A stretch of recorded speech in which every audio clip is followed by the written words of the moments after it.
Imagine being told at 13 years old that you simply cannot do what everyone around you can do. Not because you haven't tried, not because you gave up, but because the people who are supposed to guide you looked at you, tested you, and told you the truth as they understood it. You don't have it. You never will. That's where Rock Lee's story begins. And if you've ever been that kid, the one who showed up to tryouts and got cut, the one who studied twice as hard and still scored lower, the one who got passed over while someone with half your effort walked through the door, then this story isn't really about a fictional ninja. It's about you.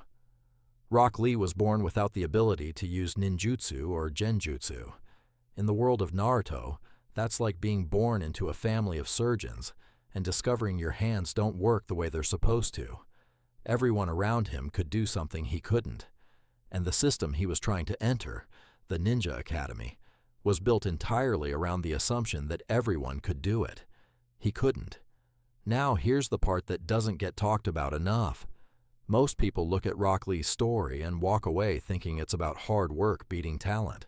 And sure, that's in there. But the deeper thing, the thing that actually explains who he becomes, is about what happens to a person when they are told their limitation is permanent, and they decide not to accept it as the end of the story. Because there's a difference between being told you have a weakness and being told you have a ceiling. A weakness is something you work on. A ceiling is something that stops you from ever reaching what's above it. The people around Lee, other students, some teachers, the system itself, were essentially telling him he had a ceiling, that no matter what he did with his hands and his legs and his lungs, there was a category of achievement that would always be closed to him. He heard that, and he trained anyway. In real life, we don't have chakra, but we absolutely have versions of this. The kid who gets told in 7th grade that he's not a math person, the teenager who auditions for every play and keeps getting cast as an extra, the young athlete who gets labeled a late developer and quietly moved to the back of the depth chart, the student who scores below average on every standardized test, despite spending more hours studying than anyone in the room.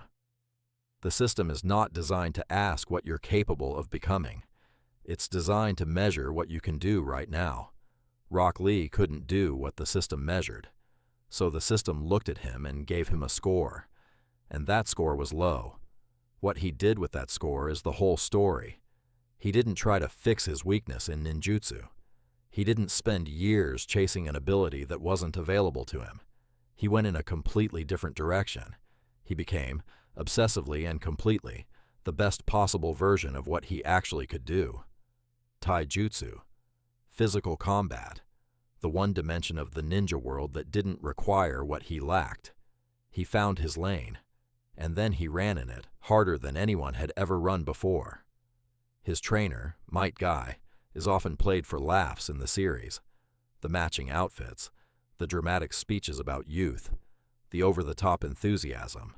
But underneath all of that is something genuinely rare.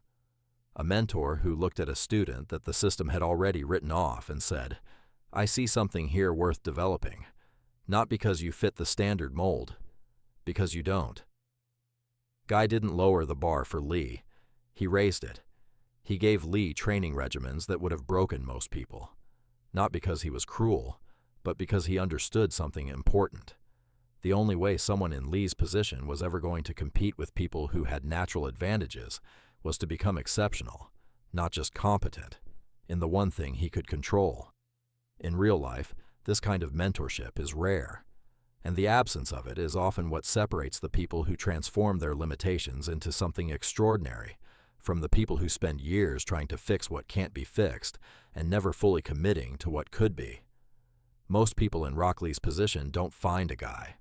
They find a system that keeps pointing back at the thing they can't do. Keep working on your weaknesses. Get your grade up in the subject you struggle with. Don't neglect the area where you're falling behind.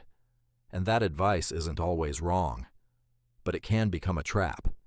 Because there is a version of constantly patching your weaknesses where you never actually develop a strength. You become average at many things rather than remarkable at one thing. And in a world that already has plenty of average, Remarkable is the only thing that opens doors. Rock Lee didn't try to become average at everything. He tried to become extraordinary at something. The Chunin exams are the moment this all gets tested for real. Lee is in a tournament. He's facing Gaara, a fighter who is, at that point in the story, essentially undefeatable. Gaara has a defense that no physical attack should be able to penetrate. Sand that moves faster than the eye can follow, automatically protecting him from any blow. Lee's taijutsu shouldn't be enough. By every reasonable measure, this fight is already over before it starts, and then Lee removes his weights. This is the scene that people remember, not because it's flashy, but because of what it represents. Those weights, massive training weights he had been wearing every single day for years, had made his normal movements slow. Every step he took in daily life, every casual walk from one place to another, was being done while carrying an enormous load. When the weights come off, he moves faster than almost anyone in that world has ever moved.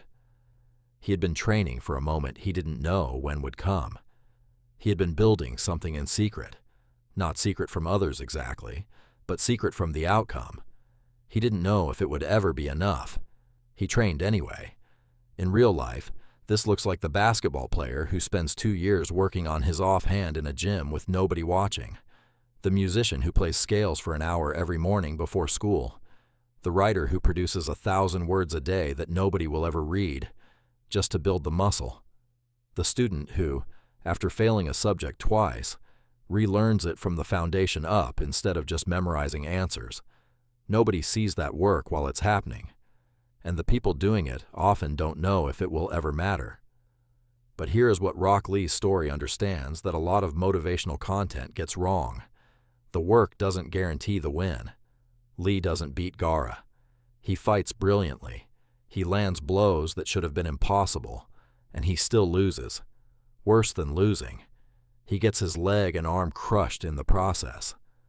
The story doesn't reward him with victory just because he tried hard. What it does instead is more honest and more meaningful. The doctors tell him his injuries are so severe that surgery to fix them carries a 50% chance of death.